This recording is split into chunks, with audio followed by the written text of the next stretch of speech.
Hello, hello, hello. Let's see.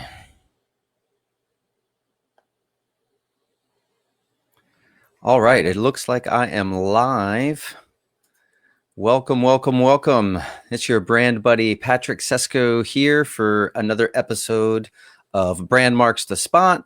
And this is a show where I talk about branding, design, life as a solo business owner, and all to help online entrepreneurs like you leverage the power of branding to help you grow your business and have a bigger impact. And today's episode, I'm going to talk about brand story, specifically my brand story. And just in hopes of being able to build a little bit of a connection with my audience, give you a little bit of my backstory. And it's really just about connection and telling stories.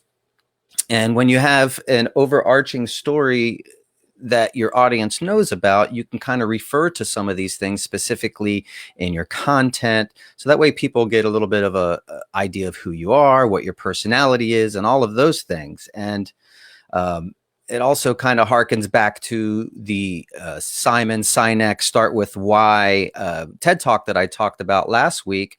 And if you haven't seen that, I highly suggest you watch it. If you're new to online business, definitely watch that because it's an excellent. It's just a great talk. So it helps you really discover why you do what you do, because Simon says that people don't buy what you do, they buy why you do it. And that really kind of ties into your story and allows people to sort of understand why it is what you do what you do. And so sort of discovering your purpose and all of those things. So what I want to do here today is just talk a little bit about my story, and hopefully I'll connect with you in that way. So let's dive in. Excuse me. So what is a brand story? So every brand has a story one way, and it doesn't have to be this Pulitzer Prize winning story with twists and turns and all that stuff. It's just something that's going to show that you're human. It's going to show your trials and tribulations. It's going to show what your journey is and how you ended up where you are right now. And for me, that mine harkens back all the way when I was a kid. You know, I was always very artistic. I loved to draw. My dad used to parade me around and tell people, hey, draw this tree for this guy. Show him how good you can draw this tree. And that's what I used to do. So I always wanted to do something that was artistic and creative. And as I got older, I actually was working for an eye doctor as an optometric assistant, where I would take patients through testing and visual tests and blood pressure and all that stuff. And it was an awesome job.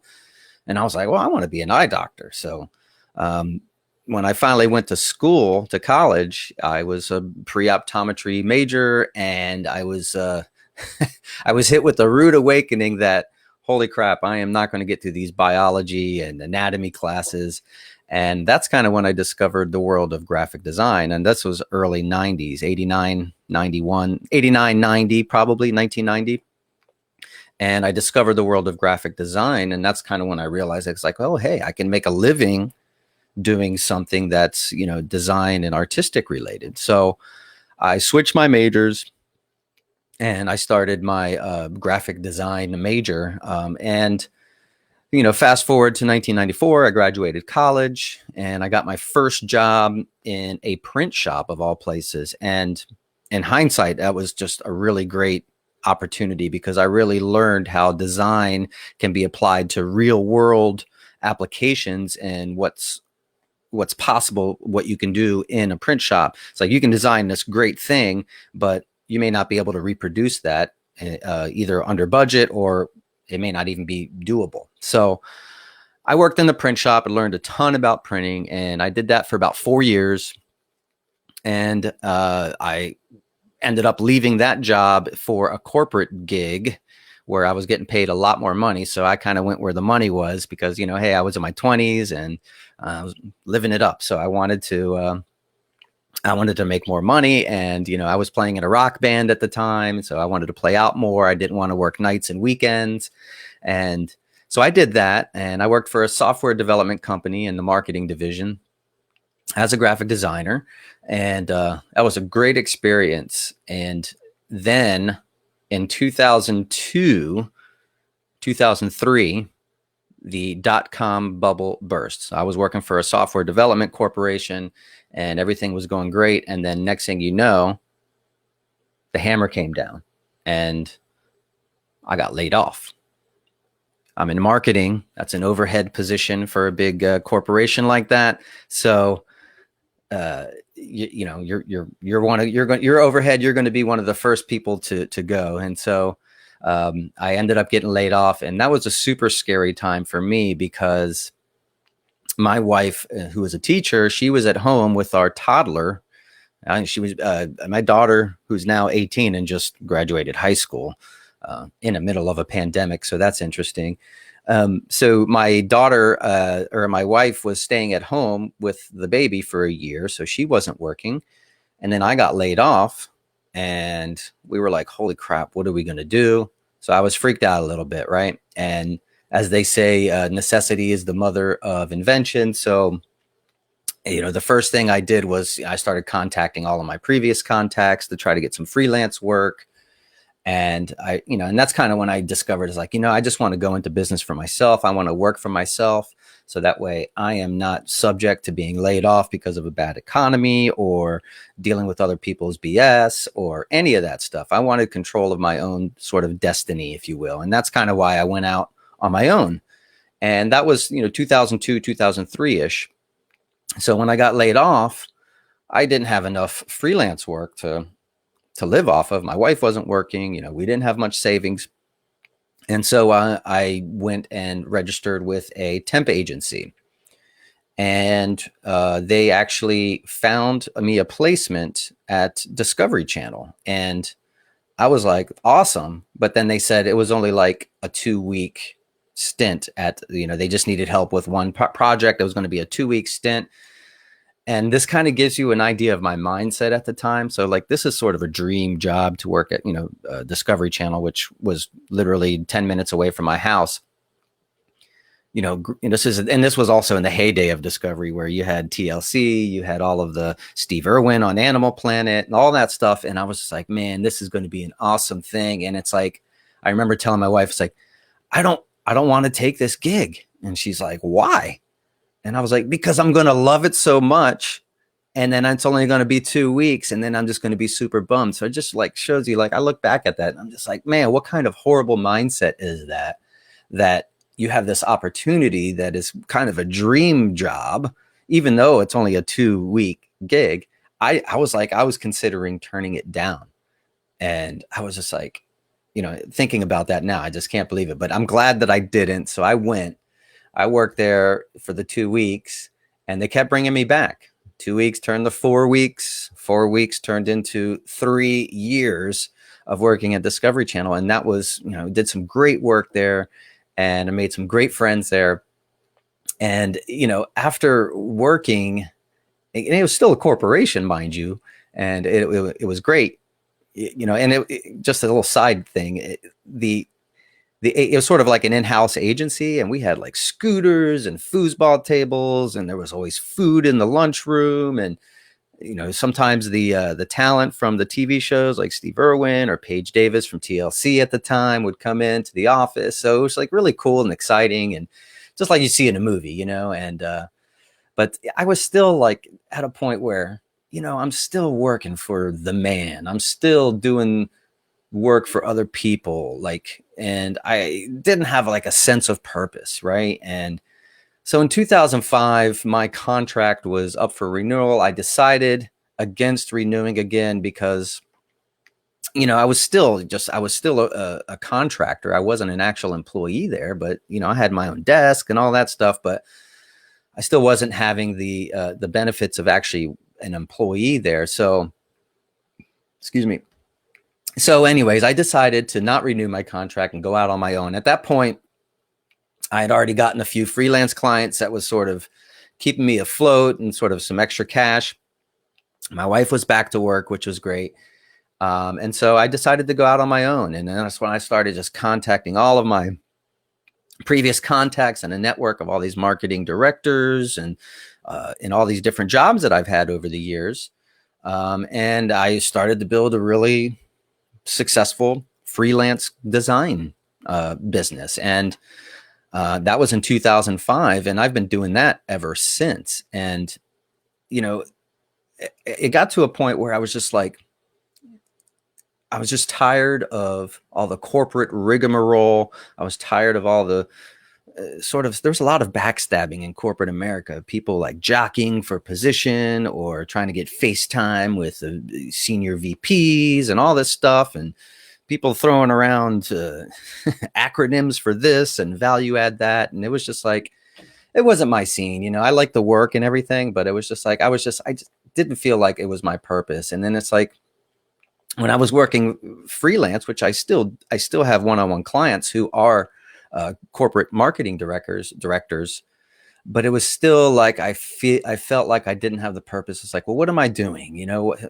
all I'm doing is helping this juggernaut corporation who's worth hundreds of millions or billions of dollars, just, you know, add more money to their bottom line and to benefit their shareholders, which, you know, that has value. I was getting paid well, but I didn't feel like there was a sense of purpose. So as I was doing this work, and as I still do this work, I would always be approached by, you know, someone would refer me to somebody who was, you know, working on, they wanted to rebrand their business. And it was, you know, small business, whether they're running a business by themselves or they had a small team.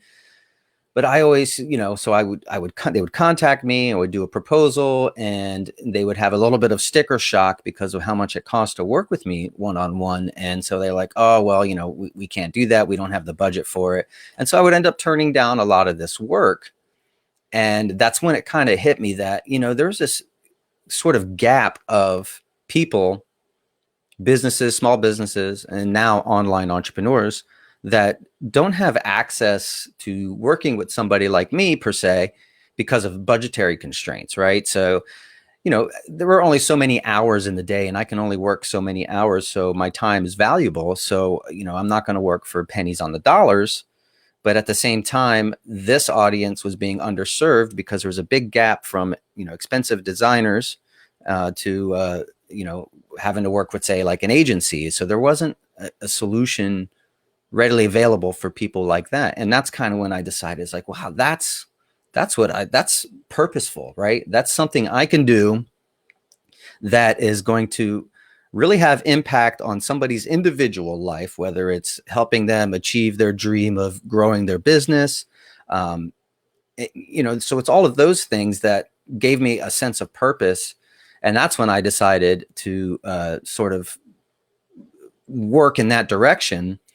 And again, like, it was still something that I couldn't do one-on-one without the higher fees because of the one-on-one attention they're going to get. So that's when I decided to like create an online course or a program or a group coaching program. That's something that could help these people at a much lower rate because they would be either sharing my time with other people or it would be a self-guided course.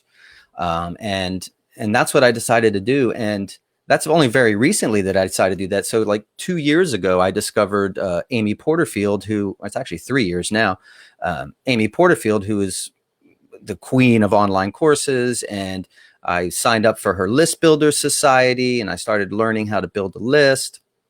And then I signed up for her Digital Course Academy, which teaches you how to create a digital course from point A to point B, all the way to point Z, step by step, all the way through. And after dreaming for like 6 years, I wanted to create a course for these online entrepreneurs or small businesses who didn't, I'm just checking out my comments here. If you're live, make sure, let me know that you can hear me, hoping that you can hear me. Just type in yes. Or if you're on the replay, drop in and say hi. So where was I? Yeah. So like, I wanted to help these people. So for 6 years, I dreamed of creating this course.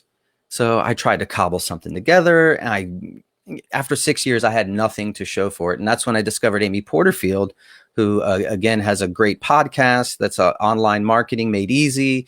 And she teaches list building. And then, of course, she's the queen of teaching you how to create an online course that's profitable. So I signed up for her digital course academy. I went through it.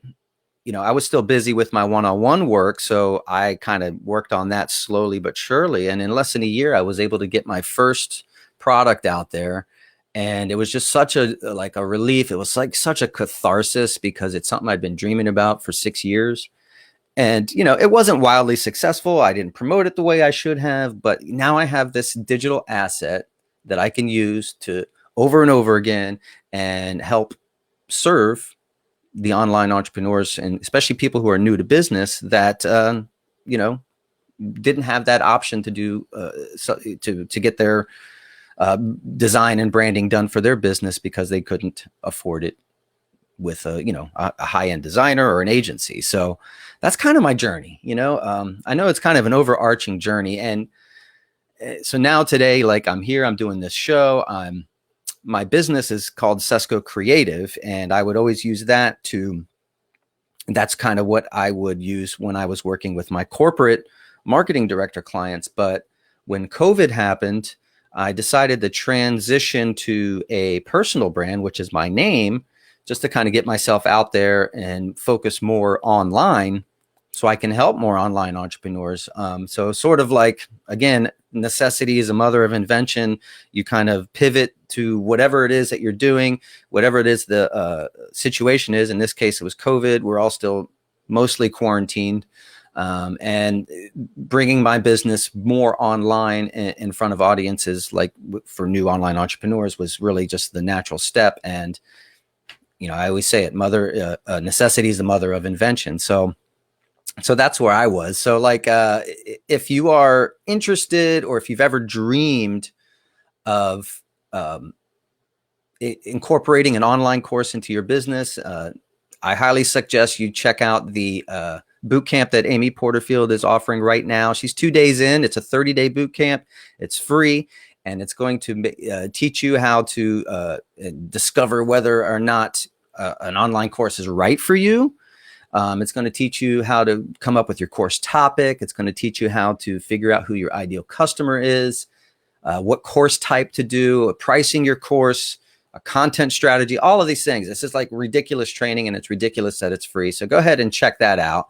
That's at patricksesko.com/bootcamp. Again, it's totally free, and I am a proud partner of that because I'm in it. I'm in her private membership. I've taken her digital course academy. I've taken her list builders society. I've taken all those things, and she is awesome.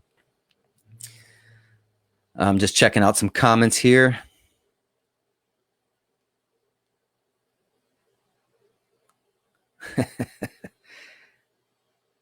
Let's see. The ad didn't have a picture. Any chance?